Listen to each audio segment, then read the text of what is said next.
আৰম্ভ হ'ব আৰু কাইলৈ পুৱা 8 বজাৰ পৰা এই ভোট গণনাৰ যি প্ৰক্ৰিয়া আছে প্ৰক্ৰিয়া আৰম্ভ হ'ব। মই বৰ্তমান বঙাইগাঁও মহাবিদ্যালয়ত উপস্থিত আছোঁ আৰু বঙাইগাঁও মহাবিদ্যালয়তে বঙাইগাঁও সমষ্টিৰ উপ নিৰ্বাচনৰ যি ভোট গণনা আছে সেই ভোট গণনা ইয়াতে অনুষ্ঠিত হ'ব পুৱা 8 বজাৰ পৰা। অকণমান দৃশ্য দেখুৱাব বিচাৰিছোঁ, আয়ুষ আছে মোৰ সৈতে। আৰু ইয়াতে আপোনাৰ এতিয়া দেখিবলৈ পাইছে টেবুলসমূহ ইয়াতে যিসমূহ প্ৰশাসনৰ লোক আছে তেখেতসকলে ইতিমধ্যে সাজু কৰি ৰাখিছে। আৰু আমি জানিব পাৰিছোঁ প্ৰশাসনৰ তৰফৰ পৰা প্ৰায় 18টাকৈ ৰাউণ্ডত এই ভোট গণনা অনুষ্ঠিত হ'ব।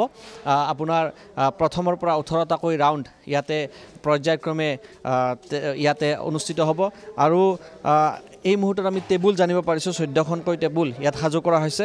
আৰু বেলট যি ভোট আছে সেই বেলট ভোটৰ বাবে 2খনকৈ টেবুল সাজু কৰা হৈছে। আমি দৃশ্য দেখুৱাইছোঁ আৰু ইয়াতে দেখিবলৈ পাইছে প্ৰতিটো ৰাজনৈতিক দলৰ তৰফৰ পৰা ইয়াতে তেখেতসকলৰ ব্যক্তিও থাকিব, তাৰ সমান্তৰালকৈ প্ৰশাসনৰ লোক থাকিব।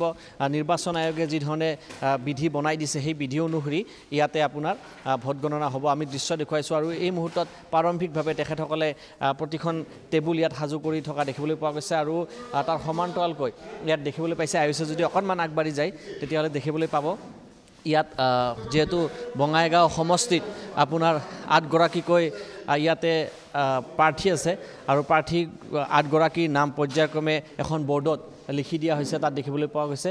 আপোনাৰ ইয়াত দেখিবলৈ পাইছে 8টাকৈ ৰাউণ্ড, যিহেতু 18টাকৈ যিহেতু ৰাউণ্ড হ'ব সেই ৰাউণ্ডৰ দৃশ্য আমি দেখুৱাব বিচাৰিছোঁ ND24ৰ দৰ্শকসকলক। আৰু ইয়াত দেখিবলৈ পাইছে ইয়াত আপোনাৰ লিপিবদ্ধ কৰা হৈছে আৰু প্ৰতিটো ৰাউণ্ডৰ পিছত ফলাফলৰ পিছত আপোনাৰ প্ৰতিটো ৰাউণ্ডৰ ফলাফল ইয়াত লিখি দিয়া হ'ব, অৰ্থাৎ ইয়াত আপোনাৰ আঁৰি দিয়া হ'ব। আৰু সেই হিচাপে আপোনাৰ সামগ্ৰিকভাৱে গোটেই ব্যৱস্থাপনা কৰি থকা হৈছে। আৰু এই যি স্থান আছে এই স্থানতে আপোনাৰ ভোট গণনা যিহেতু হ'ব কাইলৈ পুৱা 8 বজাৰ পৰা ইয়াত ভোট গণনা হ'ব, তাৰ দৃশ্য আমি তাৰ পূৰ্বৰ দৃশ্য আমি দেখুৱাইছোঁ। আৰু পুৱা 8 বজাৰ লগে লগে আমি ND24ৰ দৰ্শকসকলৰ বাবে আমিও এই ভোট গণনাৰ প্ৰতিটো দ্বাৰৰ বাতৰি দ্বাৰে দ্বাৰে আমি দিবৰ বাবে যত্ন কৰিম। কিন্তু তাৰ পূৰ্বে আজিৰ দিনটোৰ পৰিৱেশ দেখুৱাই গৈছোঁ, আয়ুষে দেখুৱাই গৈছে।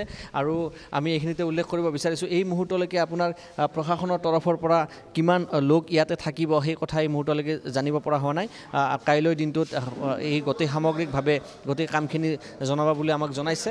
আৰু সামগ্ৰিকভাৱে আমি এই দৃশ্য যিহেতু বৰ্তমান সজাই আছে দেখুৱাইছোঁ, সাজু হৈছে আপোনাৰ পুৰা কিমানখন টেবুল বনোৱা হৈছে? আমাৰ 14খন টেবুল আছে। 14খন টেবুল আছে।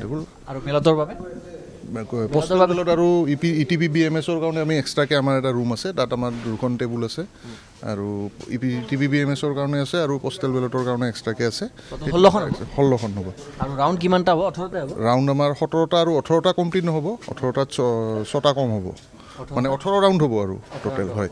আচ্ছা, এইখিনি স্থানত কোন থাকিব?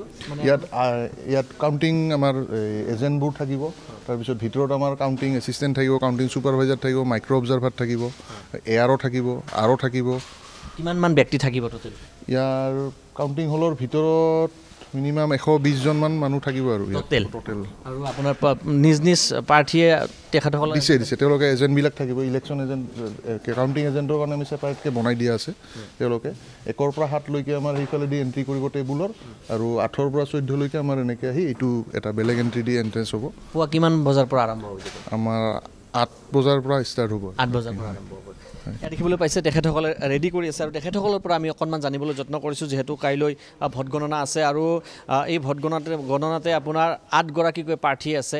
আপোনাৰ অগপৰ দীপ্তিময় চৌধুৰী আছে, কংগ্ৰেছৰ ব্ৰজেনজিৎ সিংহ আছে, তাৰ সমান্তৰালকৈ আপোনাৰ কেইবাগৰাকীও নিৰ্দলীয় প্ৰাৰ্থী আছে, শৈলেন চৰকাৰ আছে, বিসম্বাদী অগপৰ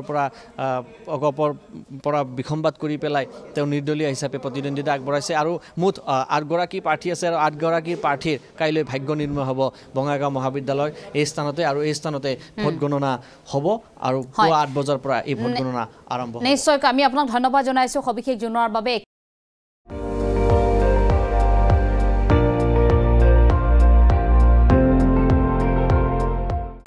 আপুনি চাই আছে ND24, সৰ্বশ্ৰেষ্ঠ নহয় সৰ্বোত্তমৰ দৌৰ।